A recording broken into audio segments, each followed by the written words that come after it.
35e anniversaire de la fête de la lecture, 35 ans déjà, pas une ride de cette fête, autant de dynamisme et d'enthousiasme pour tout le monde.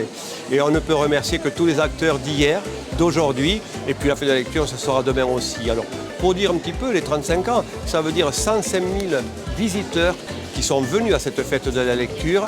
Ça veut dire 75 000 enfants qui ont bénéficié d'auteurs dans les classes et ça veut dire aussi 600 auteurs qui sont venus.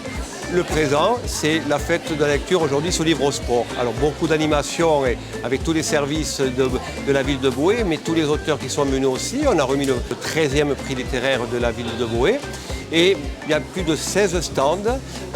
Et ce qu'il ne faut pas oublier, beaucoup de troupes de théâtre, dont 9 représentations en permanence et toujours dans la gratuité. Nous avons tous les 4 écoles de Boë et également le service jeunesse. On a plusieurs activités, nous avons des médailles, des pins, il y a des jeux de ballon là-bas au niveau des activités. Et les enfants sont présents et nous sommes très heureux chaque année d'être pour cet événement-là. Je suis boétienne, donc j'habite ici depuis toujours. Je venais enfant, je prenais des livres et là c'est au tour de mon fils, donc on adore venir pour voir les auteurs, nous faire dédicacer des livres, des illustrations. Donc je venais quand j'étais petite à la salle Chaussard. J'aime rencontrer les auteurs qui viennent dans les classes comme quand j'étais enfant et aussi découvrir les nouvelles technologies. Notre petite fille Suzanne aime beaucoup les livres et nous aussi, on aimerait l'amener dans cette voie de la lecture. Donc voilà, nous avons acheté notre premier livre de Madame Guinet.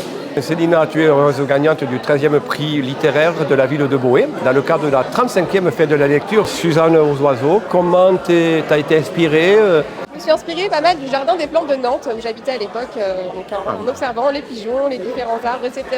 pour amener un peu de vie dans tout ça. D'accord, c'est pour ça que j'ai vu que tout se passait sur le banc. Hein. Oui. C'est un album magnifique à recommander bien sûr. Belle lecture, j'espère que ça vous plaira. J'ai été invitée au salon de Boë avec Paul Echegoyen, qui est donc l'illustrateur de ce livre, La fille des 80. On a fait des rencontres dans les classes de primaire, principalement, donc pour échanger avec les élèves, leur raconter un petit peu comment on crée une histoire, comment on fait un livre, comment on travaille avec un illustrateur. C'est la 35e édition, donc on se doute que quand même ça marche plutôt bien.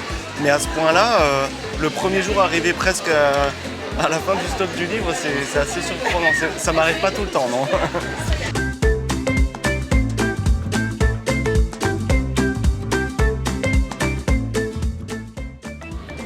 Un soir, après une chaude journée, bon, le tonnerre retentit. Dessinateur de presse, c'est un métier qui est en danger. Il y a de moins en moins de supports, on voit de moins en moins de dessins dans les journaux. Donc forcément, quand une manifestation comme le Salon du Livre de Boë remet un peu à l'honneur le dessin de presse, quoi, ça fait toujours plaisir, quoi. C'est la 4e année qu'on vient, 4e année de suite, et les enfants maintenant, et à chaque fois qu'il y a cette édition, ils viennent, c'est eux qui me relancent, c'est eux qui me... Et on reviendra demain, on essaie de rien rater, surtout entre spectacles, les livres et tout, c'est parfait.